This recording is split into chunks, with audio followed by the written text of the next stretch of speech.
The weight of exhaustion hung heavy on my shoulders as I trudged out of the office. My boss had thrust a pile of work upon me just 2 days ago, demanding I finish it hastily. The relentless pressure had left me drained, and all I wanted was to return home, where my beloved wife awaited my arrival. I slumped into the driver's seat of my car, my body aching, my mind foggy from the long hours. I sat there in the dimly lit parking lot, taking a moment to gather my strength before starting the engine. The clock on my dashboard seemed to taunt me with its relentless ticking. Eventually, I mustered the resolve to begin my journey homeward.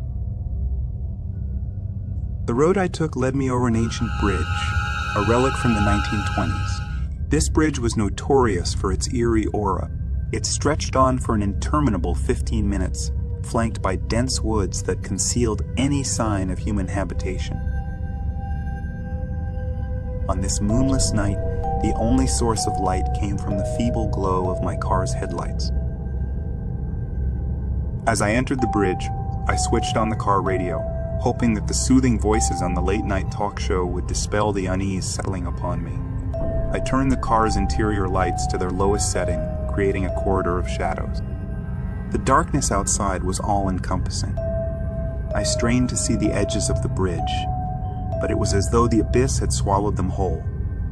An irrational fear gnawed at me, the fear that something malevolent lurked in the impenetrable darkness. With each passing second, the tension in the car grew thicker. And then, as if to confirm my darkest suspicions, the car's headlights flickered and dimmed, casting me into pitch blackness. My heart hammered in my chest and panic surged through my veins. In the inky void, I heard a mournful wail, a sound that sent shivers down my spine like the wind keying through the trees. I fumbled desperately to coax the headlights back to life, my trembling hands betraying my terror. When the lights finally returned, they revealed a horrifying sight. A woman stood on the side of the bridge, her white gown billowing in the cold wind. But her most chilling feature was the absence of a head. Her shoulders sloped downward into emptiness, as if her head had been severed from her body. I sat there in frozen horror, unable to look away. The headless woman hovered just at the edge of the darkness, her face hidden in the inky void where her head should have been. I couldn't see her features, but I felt her presence as keenly as if she were right beside me. I hesitated to pass her, paralyzed by fear. I brought the car to a stop but left the headlights on, casting an eerie spotlight on her eerie form.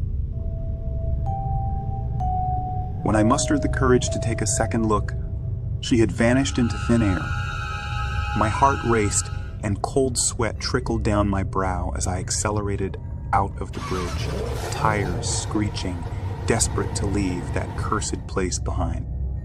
I drove home in a state of terror, my mind haunted by the image of the headless woman on the bridge. When I arrived at our house, I practically jumped out of the car, slamming the door behind me. I rushed inside and embraced my wife, recounting the horrifying experience. She listened intently before sharing a story she had heard about the bridge. It was said that a young bride had lost her life on that very bridge many years ago.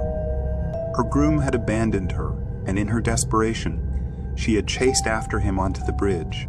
Tragically, she was struck by a speeding car and perished on that very spot. The chilling tale sent shivers down my spine. The realization that I had encountered the ghost of the bride who had met such a tragic end left me trembling. It was a nightmarish experience that would haunt my dreams for years to come, a reminder of the eerie secrets hidden in the darkness of that old, weary bridge.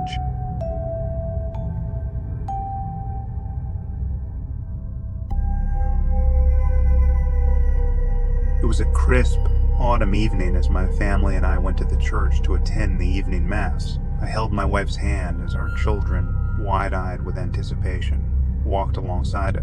The clock had just struck 8, and the church was illuminated by the warm glow of flickering candles, casting eerie shadows on the stone wall. As we entered, The priest was already at the pulpit, and the congregation was hushed, hanging on to every word he spoke. We found our seats near the corridor, surrounded by statues of saints, their cold stone faces gazing down at us with serene expression. The air was thick with reverence, and the scent of incense hung in the atmosphere.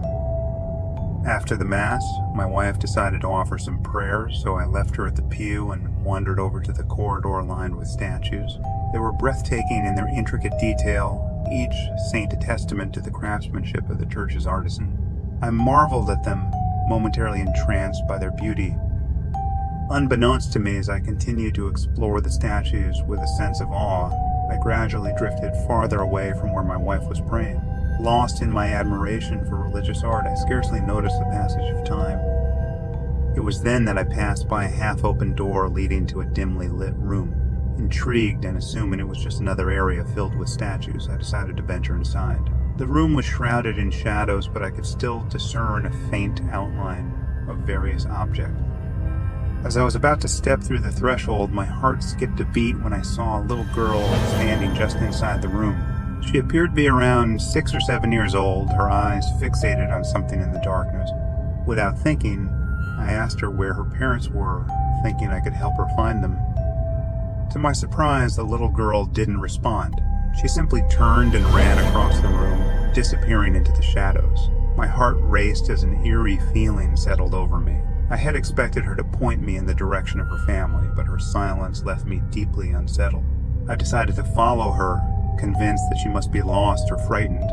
As I crossed the room, I noticed it was filled with old religious artifacts and vestments, a place where the church stored its sacred relics.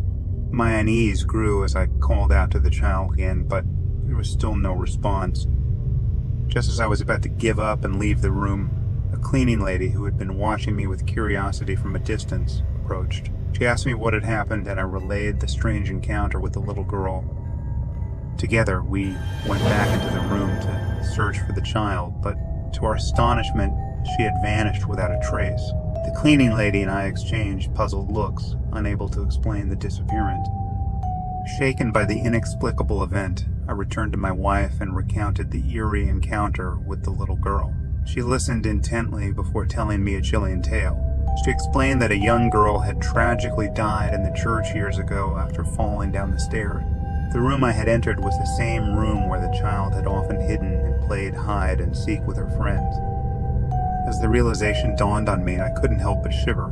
It seemed that I had encountered the ghostly spirit of a young girl who had met a tragic end within the very walls of the church. The once beautiful statues and serene saints now held a sad undertone, and the corridors of the church carried with them a haunting presence that I would never forget.